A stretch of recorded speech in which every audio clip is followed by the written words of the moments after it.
Imagine an empire in flames, legions too weary to fight, cities reduced to ashes, and enemies that seemed endless.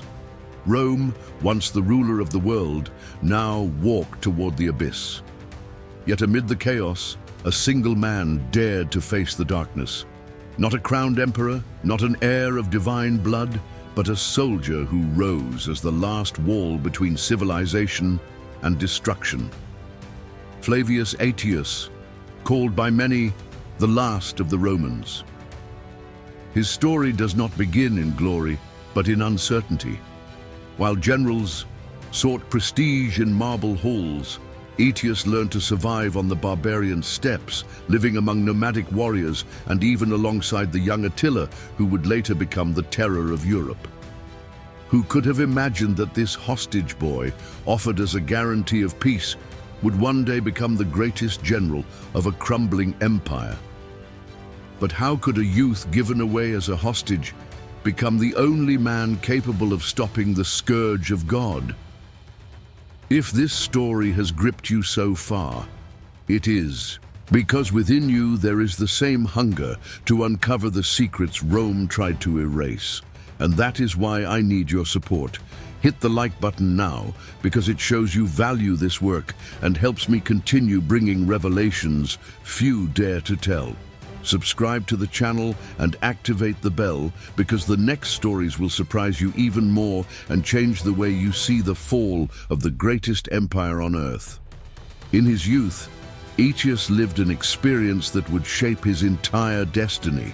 Unlike Romans, who grew up surrounded by luxury, he was given as a political hostage among the Huns.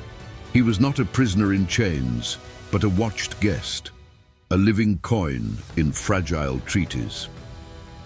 Among the campfires of the plains and the cries of wild horses, the young Roman learned to see the world beyond Rome's walls. There he met nomadic warriors, their codes of honor, the recurved bow that split the skies, and the fierce discipline that sustained their survival. Some scholars believe that during this time he lived directly with Prince Attila, still young, but already surrounded by an aura of power. While in Rome, people spoke of barbarians as mindless monsters, Aetius understood they were men with clear interests, their own strategies, and brutal determination. This rare vision transformed him into something Rome was not prepared to accept, a general who knew the enemy as a brother.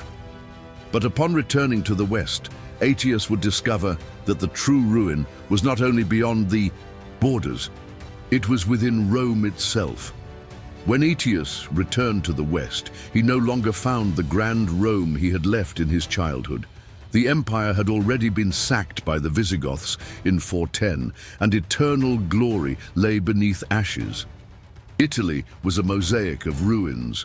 Gaul was fracturing into contested territories, and North Africa, the vital granary, was threatened by invaders. On the throne, emperors were fragile pawns moved by generals and courtiers.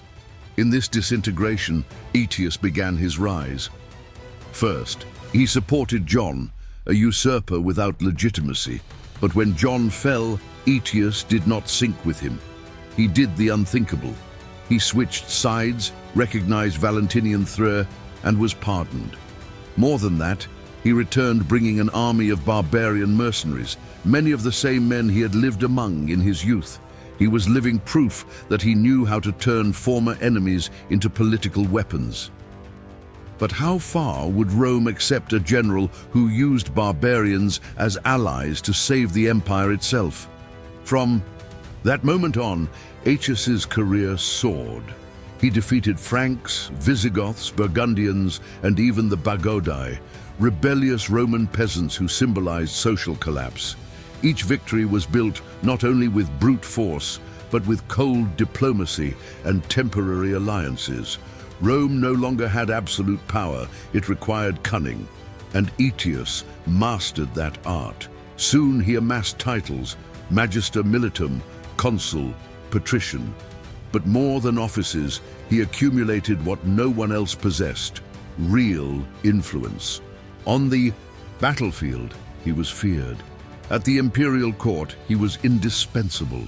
For almost 2 decades, he was the true ruler of the West. He did not seek crowns nor triumphs in the forum, but control of the frontiers and the survival of what still remained of Rome.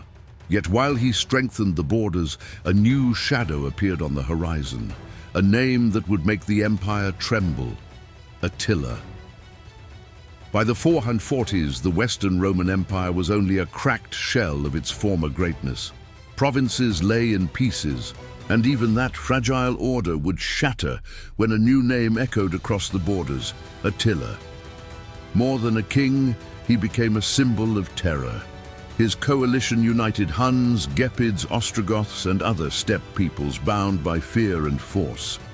In the east, he devastated entire cities, ravaged the Balkans, and forced Emperor Theodosius II to pay humiliating tribute. But once satisfied, he turned westward. In 451, he crossed the Rhine with unstoppable fury. Metz fell, Lutetia, future Paris, prepared for the worst, and Italy itself seemed exposed. Rome was exhausted, its legions weakened, coffers empty, and the emperor powerless in Ravenna. It was in this vacuum of authority that destiny called for Aetius, the only man capable of stopping the scourge of God. But how could a Roman general face the most feared enemy on earth without an army, without resources, and almost without allies? Aetius knew he could not face Attila with a traditional Roman army. It simply no longer existed. What remained were scattered garrisons, cities abandoned to their fate, and federated peoples fighting, more for survival than for loyalty to Rome. So he did the unthinkable. He traversed Gaul as a war diplomat. He summoned tribal leaders who, months earlier, had been his enemies.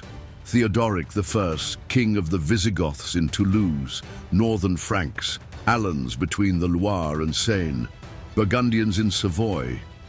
He promised lands, plunder, recognition, any bargaining chip that would convince them to march at his side.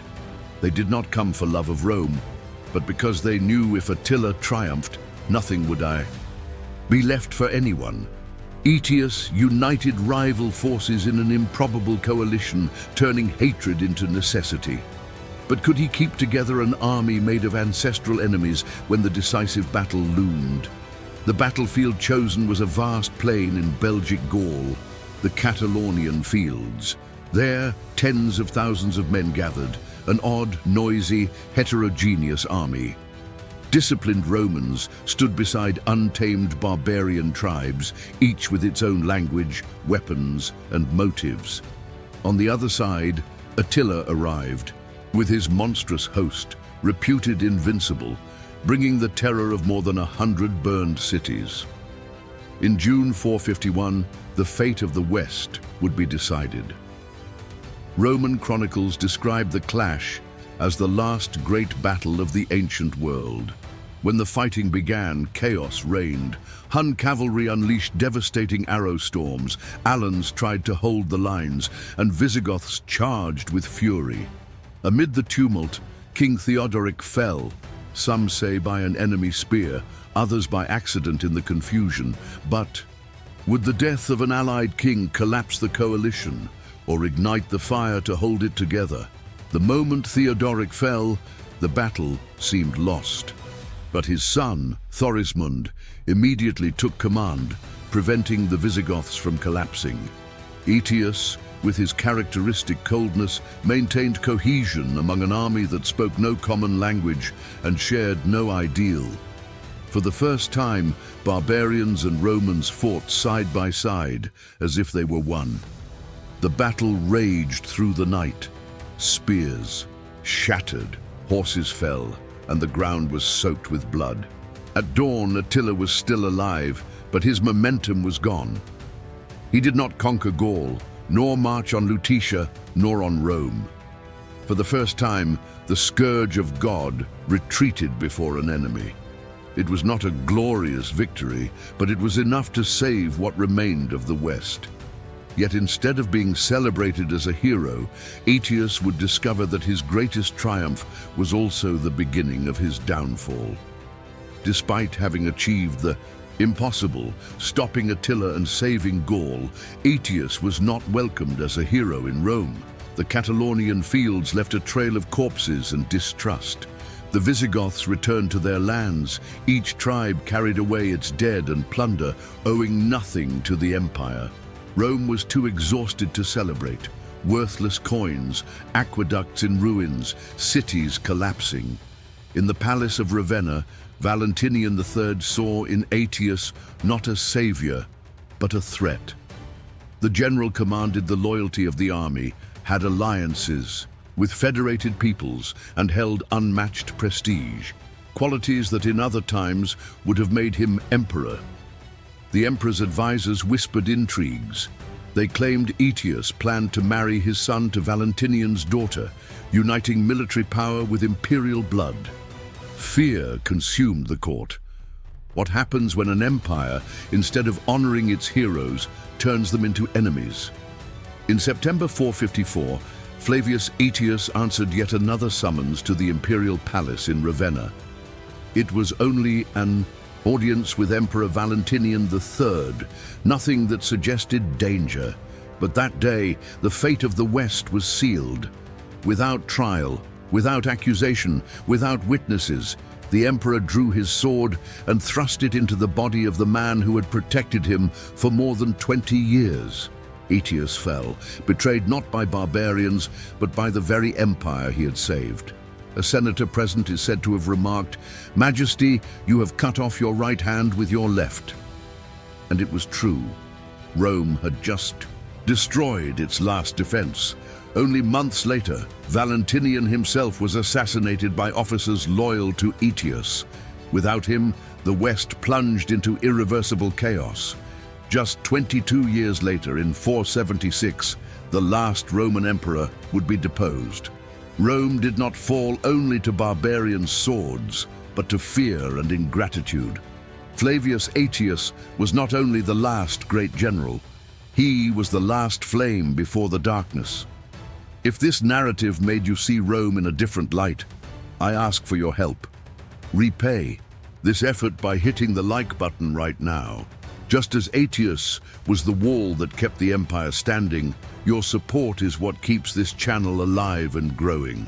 Subscribe and turn on the notification bell, because every new story we reveal here has the power to transform the way you understand the past, and to show lessons that still echo in the present.